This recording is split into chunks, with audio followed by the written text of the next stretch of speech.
गढ़मुक्तेश्वर में भाजपा के प्रदेश कार्य समिति सदस्य डॉक्टर सुरेंद्र चंद्र नागर के संयोजन में मंगलवार को सिंभावली स्थित महाराजा फार्म हाउस पर आयोजित किसान सम्मान समारोह में सैकड़ों किसानों को शॉल व स्मृति भेंट कर सम्मानित किया गया।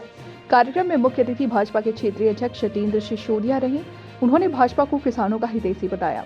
कहा कि भाजपा सरकार किसानों के हित और अधिकार की बात करती है। कृषि के क्षेत्र में किसानों को भाजपा ने सबसे बड़ा सम्मान दिया है। पहली बार किसी सरकार ने किसानों के हितों के लिए किसान सम्मान निधि योजना संचालित की है। कार्यक्रम आयोजक सुरेश चंद्र नागर ने कहा कि राष्ट्र के विकास रास्ता गांव के खेत खलिहानों से होकर के जाता है, इसलिए किसान की खुशहाली से ही देश की खुशहाली संभव है।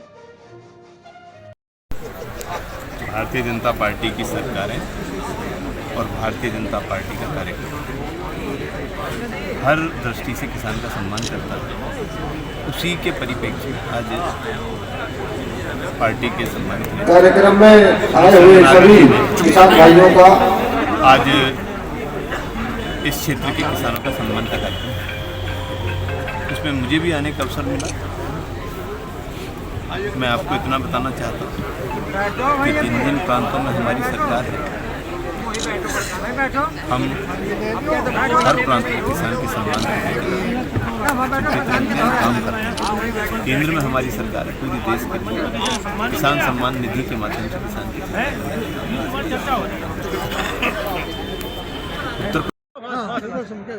हाँ जी नागर जी, किसान समारोह किया गया है तो क्या है, किस लिए किया गया, क्या है पूरा? भारतीय जनता पार्टी का एक ही उद्देश्य है, दुनिया में भी और पूरे भारतवर्ष में भी। क्या है? जन कल्याण, भलाई के लिए कार्य करती है। आपने देखा जब लोग निकलते भी नहीं थे घरों से, जब भारतीय जनता पार्टी के और राष्ट्रीय स्वयंसेवक संघ के कार्यकर्ता सड़कों पर सेवा कर रहे थे कोरोना के समय में, वो अपनी जान की परवाह न करते हुए और सेवा कर रहे थे। कितने ही लोगों को कोरोना हो गया और वो चल बसे, लेकिन इसके बावजूद भी उन्होंने सेवा का कार्य नहीं छोड़ा। इसी प्रकार हम भी सेवा के कार्य को बराबर करते रहते हैं। भारतीय जनता पार्टी का हर कार्यकर्ता वह कार्य करता है। हमारे यशस्वी प्रधानमंत्री आदरणीय मोदी जी ने किसानों के लिए किसान सम्मान निधि शुरू की थी और वह बराबर यथावत चल रही है। किसानों के खाते में प्रत्येक वर्ष 6,000 रुपये बिना किसी बाधा के उनके खाते में पहुंच जाते हैं। नागर जी, अगर उन्हीं से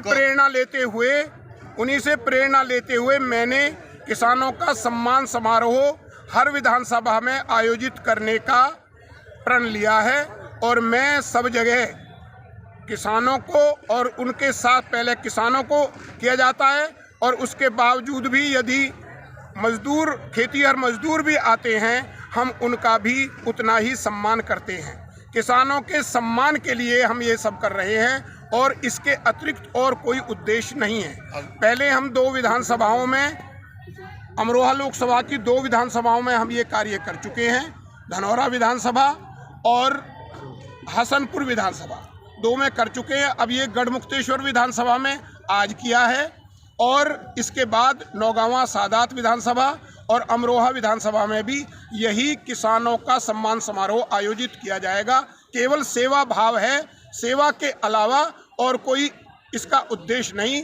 भारतीय जनता पार्टी का यही उद्देश्य है। हमारे सर्वोच्च नेता, विश्व के सर्वोच्च नेता आदरणीय मोदी जी का भी यही उद्देश्य है और उसी के अनुसार हम सब ये कार्य करते हैं और करते रहेंगे आगे तक। नागर जी, अगर आपको सरकार या मौका देती है तो क्या प्राथमिकताएं रहेंगी आप? जनता की सेवा जैसे अब कर रहे हैं, हर प्रकार से गरीब गांव और किसान के कल्याण के लिए भरपूर कोशिश करते रहेंगे और बढ़िया से बढ़िया शासन व्यवस्था हो, इसके लिए बराबर प्रयास करते रहेंगे। हमारी सरकार, हमारी भारतीय जनता पार्टी यही कार्य करती है और इसी का हम